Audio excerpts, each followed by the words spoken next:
Everyone, today Jacob explains why he's leaving his father-in-law. Jacob sent for Rachel and Leah and summoned them to the field where his flock was. He said to them, "I'm aware your father no longer likes me as much as he used to, but my father's God has been with me. You know that I've worked for your father as hard as I could, but your father cheated me and changed my payment 10 times, yet God didn't let him harm me. If he said, the speckled ones will be your payment, the whole flock gave birth to speckled young. And if he said, the striped ones will be your payment, the whole flock gave birth to striped young. God took away your father's livestock and gave them to me. In a dream, God said to me, I've seen everything that Laban is doing to you. I am the God of Bethel, where you anointed a sacred pillar and where you made a solemn promise to me. Now get up and leave this country and go back to the land of your relatives." What's your first reaction when somebody says to you, "God told me," and then goes into a story?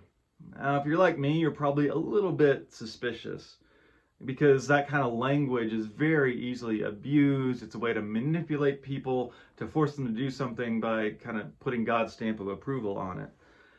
So what about Jacob here? All the narrator told us before this is that God said, "Go home and I'm with you." So do we believe that God actually also told Jacob all this other stuff too?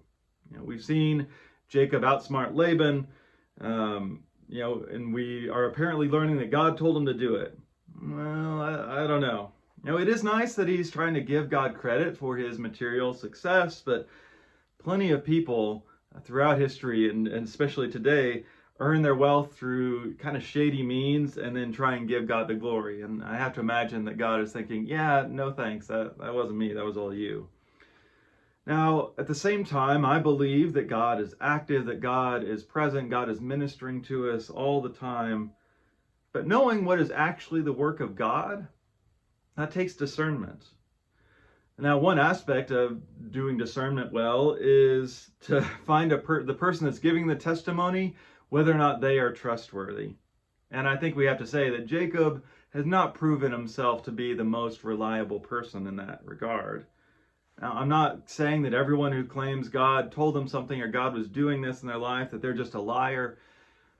Often the problem is more self-deception. That's what's at the root of it, right? Can we know our own motivations and admit maybe when we're being selfish and not just trying to say God approves of what we're doing? I think one of the best tests for discerning whether God is in what we're doing or what we're experiencing is to ask, does this actually lead to godliness? Often we use God, like I said, to just be more selfish, self-centered, but the true blessing of God produces the fruit of the Spirit. So, if you want to know if God is at work in your life, look for the presence of God's true gifts. It's not money, it's not just a bigger house, a bigger church building, or a greater contribution or numbers. Is there more love? Is there more joy? Is there more peace coming for those who need it most? That is where God is at work.